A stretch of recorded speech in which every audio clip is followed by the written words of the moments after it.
अमोल कोल्हे विरुद्ध भाजपचे प्रदीप कंद असा सामना रंगण्याची शक्यता आहे।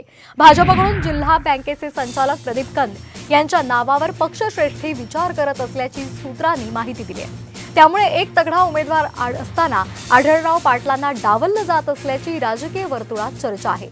तर वरिष्ठांनी आदेश दिला तर शिरूरची जागा लढणार असं प्रदीप कंद यांनी म्हटलेलं आहे। दरम्यान प्रदीप कंद यांच्याशी संवाद साधलाय आमचे प्रतिनिधी नितीन पाटणकर यांनी। पाहूयात। दादा, चर्चा सुरू झालेली आहे की तुम्ही लोकसभा लढवणार आहात शिरूरमधून आणि महायुतीचे उमेदवार असणार आहात। मी आता भारतीय जनता पक्षाचा शिरूर हवेली विधानसभा निवडणूक प्रमुख आहे आणि शेवटी हे सगळं काम करत असताना आमचे राज्याचे नेते सन्माननीय उपमुख्यमंत्री देवेंद्रजी फडणवीस साहेब हे आम्हाला काय मार्गदर्शन करतील त्याच्यावरती ह्या निवडणुकीचा मी उमेदवार व्हायचं का नाही हा निर्णय अवलंबून आहे।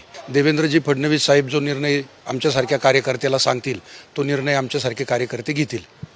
पक्ष स्तरावर वरिष्ठ स्तरावर जो निर्णय व्हायचा तो होईल, पण तुम्ही इच्छुक आहात का आणि तुमची तयारी आहे का शिरूरमधनं लढण्याची? व्यक्तीपेक्षा पक्ष मोठा हे भारतीय जनता पक्षाने शिकवलेलं आहे। त्यामुळे पक्ष जो आदेश देईल, नेते जे आदेश देतील त्याप्रमाणे आम्हाला कार्यवाही करावं लागेल। शिरूरमध्ये शिवसेनेचा दावा आहे, महायुतीमध्ये आढळराव पाटील त्यांचे माजी खासदार होते आणि विद्यमान खासदार शरद पवार गटात गेलेले आहेत, त्यामुळे अजित पवार गटाचा दावा आहे की ती जागा त्यांची आहे आणि तुम्ही तर भाजपमध्ये आहात, कसं होणार? आता हा निर्णय साहेब मी आधीच सांगितलं, महायुतीचा उमेदवार त्या ठिकाणी ठरणार आहे आणि तो महायुतीचा उमेदवार ठरवण्याचा अधिकार राज्याचे मुख्यमंत्री एकनाथजी शिंदे साहेब, उपमुख्यमंत्री देवेंद्रजी फडणवीस साहेब आणि अजितदादा पवार साहेब यांच्याकडे आहे। त्याच्यावर माझ्यासारख्या कार्यकर्त्याला काही वक्तव्य करता येणार नाही। धन्यवाद दादा। हे होते प्रदीप कंद, शिरूर लोकसभा मतदारसंघातून त्यांना महायुतीची उमेदवारी मिळेल अशी चर्चा आहे आणि त्यांनी देखील त्याला दुजोरा दिलेला आहे। थेटपणे हो म्हटलेलं नाही आहेत, पण त्यांचा दुजोरा आहे।